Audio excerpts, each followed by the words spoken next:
नमस्कार स्वागत करुच्ची आज मुख्य गुरुत्वपूर्ण खबर को आपण मानकु एबे आम हस्तगत होता खबर रही वर्षा संपर्कित और कुहुड़ी संपर्कित। तेबे जो नुआ वर्ष रे प्रथम सप्ताह रे आसुची पुणी एक वर्षा से संपर्क रे कौन रही सविशेष तथ्य संपूर्ण विवरणी मो भिडियो प्रदान करी आपण निश्चित भिडियो को प्रथम शेष पर्यंत देखिए। जब भिडियो भल लगे तो पाखे लाल बटन द्वारा निश्चित सब्सक्राइब करेंगे पाखे आसुवा बेल आइकन बजाई देबे और ऊपर आसुवा ऑल नोटिफिकेशन पर क्लिक करके भूलिबेनी जहाँ फल एभली वीडियो सर्वप्रथम आपण मान निकट ही पहुंच पारिबो। तबे आसंतु जानिबा आज पाणीपाग संपर्कित विशेष गुरुत्वपूर्ण सूचना।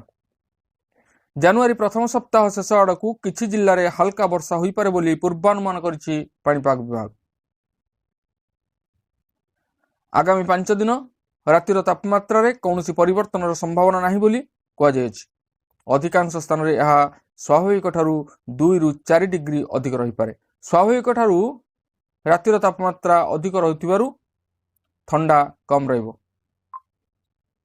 एने भुवनेश्वर आंचलिक पाणीपाग केन्द्र पक्षरु पूर्वानुमान करा जायछि। तेबे आगामी 4 और 5 तारिख रे केतेक स्थान रे हल्का वर्षा होई पारे बोली कहुଯାଇଛି। भुवनेश्वर आंचलिक पाणीपाग केन्द्र पक्षरु जारी बुलेटिन अनुसार आगामी 3 दिन राज्य रे पाग सुखिला रहिबो। तेबे 4 तारिख रे झारसुगुड़ा सुंदरगढ़ केन्दुझर और मयूरभंज जिल्लार गोटे 2टी स्थान रे स्वल्प वर्षा हेबार संभावना रहिछि।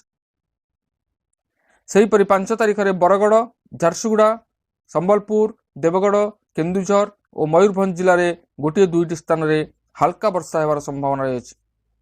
तेबे राज्यर बाकी जिले में पाग सुखिला रहिबो।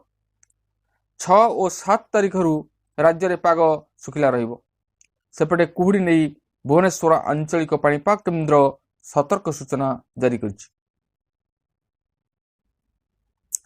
2 तारिख रे कलाहांडी कंधमाल रायगड़ा सोनपुर कोरापुट बलांगीर बौद्ध अनुगुल देवगढ़ सुंदरगढ़ कटक और जगतसिंहपुर जिले में गोटे 2टी स्थान रे घन कुहुड़ी हेबार संभावना रहिछि।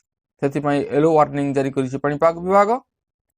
3 तारिख रे सकाळे मालकानगिरी कोरापुट नवरंगपुर नुआपड़ा बलांगीर कलाहांडी कंधमाल नयागढ़ कटक खोर्धा जिले में गोटे 2टी स्थान रे घन कुहुड़ी हेबार संभावना रहिछि।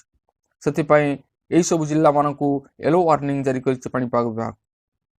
4 तारिख रे सुंदरगढ़ केन्दुझर मयूरभंज अनुगुल ढेंकानाल और कंधमाल जिलार गोटे 2टी स्थान रे घन कुहुड़ी हेबार संभावना मध्य रहिछि।